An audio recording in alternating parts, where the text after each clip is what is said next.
They are among us. They lurk in the shadows, masters of deception and fabricating lies, jumping out of cars and walking away from explosions wearing sunglasses.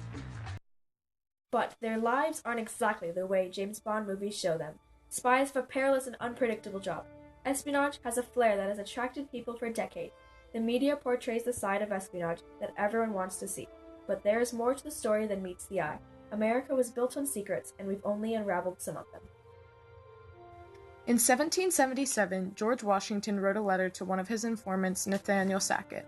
In the letter, Washington offers Sackett money in exchange for being his intelligence director in the Culper spy ring, a secret network in New York. Sackett's job was to recruit people behind enemy lines.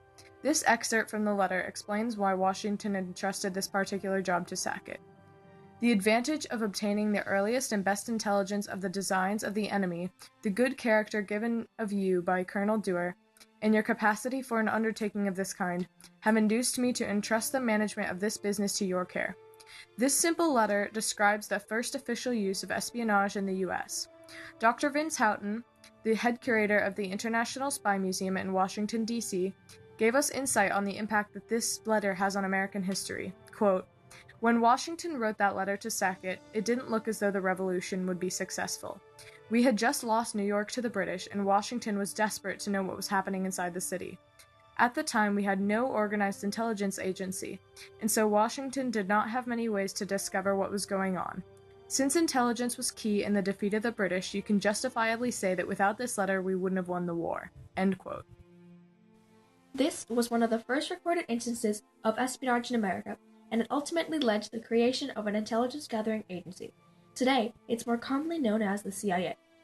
During the Civil War, espionage presented itself again when the North and South started engaging in informal espionage. However, espionage didn't really get organized until the 1880s when the Office of Naval Intelligence and the military's intelligence division were formed.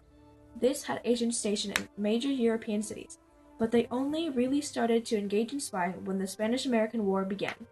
In 1917, Congress passed the first federal espionage law, the Espionage Act of 1917. During World War II, American espionage was focused on gathering intelligence and spying on Japan and Germany. Similarly to the Revolutionary War, it is safe to say that the Allies might not have won if espionage was not present. Prior to America's entry into the Second World War, President Franklin Roosevelt established the OCI, or the Office of the Coordinator of Information, but the OCI failed in its job, as evidenced by the bombing of Pearl Harbor. This was a result of various deceptions by the Japanese, poor American analysis, and bad communication. Roosevelt disbanded the OSI and established the OSS, or the Office of Strategic Services. He appointed William Donovan to be the head of the OSS. The OSS was the last major intelligence agency before the CIA. When Truman became president at the end of World War II, he immediately disbanded the OSS, as he didn't see a use for it, and it wasn't compatible with the post-war world. This was not the best idea. The U.S. went many months without a centralized intelligence agency. Soon, Truman realized that the U.S. really was in need of a centralized intelligence organization and instituted the CIG, or the Central Intelligence Group. The point of the CIG was to provide strategic warning and to carry out missions that were to be unnoticed by the general public. Approximately 20 months later, the National Security Council created the National Security Act, and the CIG converted into the CIA, or the Central Intelligence Agency. The CIA was established on September 18, 1947. However, because of the National Security Act, the CIA also had very few powers.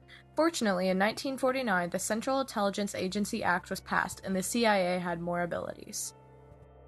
However, the CIA isn't the only experienced espionage agency in the world.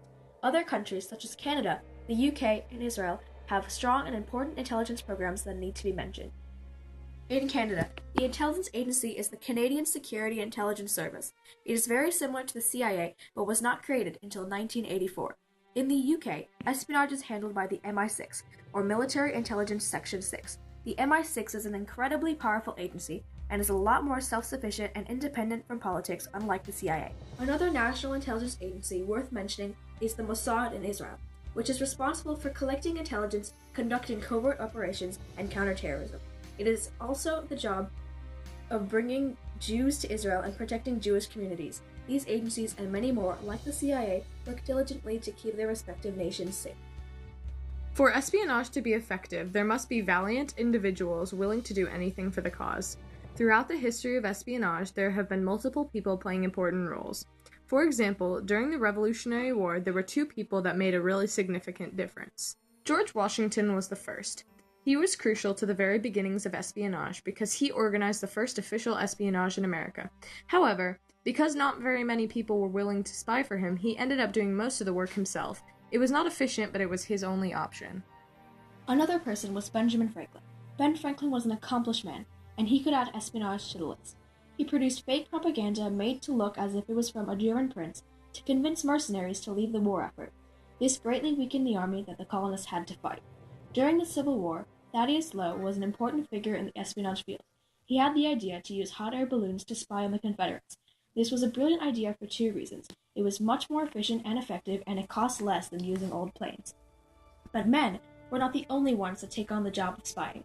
Elizabeth Van Lew aided the Union by gathering Confederate information behind enemy lines. Her cover was a prison worker, but she secretly collected intel about the Confederates. She also used ciphers and invisible ink to hide her messages in order to make them as successful and discreet as possible. In the time of World War II, William Donovan and Virginia Hall also assisted the war effort. William Donovan was a war hero who President Roosevelt delegated to head the OSS. He commanded it with exceptional abilities and fought to keep it in place when Truman disbanded it. Virginia Hall was a woman who served in both the OSS and the CIA. She was very remarkable in her undercover work. Her cover was a milkmaid, but this was not the only reason she was a valuable asset to the OSS. She was very proficient in Morse code, which was a skill worth noting.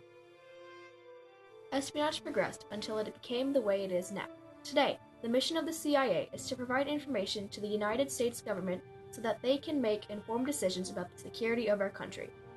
They do this by gathering information about potential threats to our nation's security and by keeping intel secret from people and places that should not have it.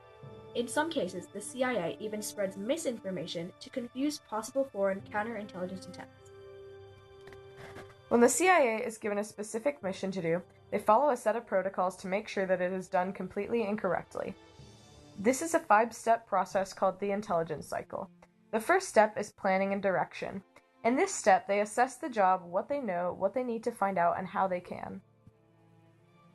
The second step is collection, in which they begin ascertaining the information. Some of it they find openly, and some is investigated secretly.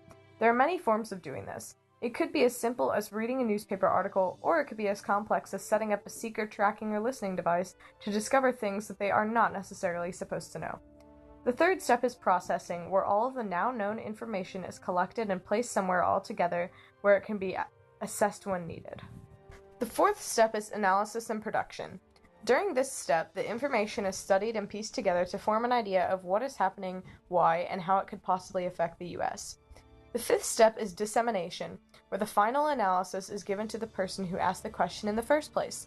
What they are given may answer their question, or it may not, in which case the process starts all over again. There are 4 sections of the CIA, and they all do different things. The most recognizable of these sections is the NCS, the National Clandestine Service, or as they are more commonly referred to as the spies. Individuals in this section go undercover to gather intelligence and recruit agents. They are the ones that gather the information and work discreetly by themselves. Another section called the DS&T, Director of Science and Technology, is a department that gets information through the technological sources, such as photographs, and the open sources, such as the radio, TV, magazines, and newspapers. The next section is called the DI, or Director of Intelligence. Their job is to interpret the information given to them from the other groups, compile it into one report, and send it to the policymaker. The last section is the DS, or Director of Support. They provide materials such as tools, training, hire new employees, and operate complicated equipment. The 4 sections work in unity to provide the best security America has to offer, but it was not easy to get to the level of intelligence gathering capabilities we have today. After 9/11, the CIA took a huge blow. They had to start from the ground up and reconstruct to fight the war on terror. Because of this rehabilitation the intelligence network went through, American espionage and intelligence gathering is now stronger and more efficient than ever before and surpasses their foreign counterparts and will continue to for many years to come.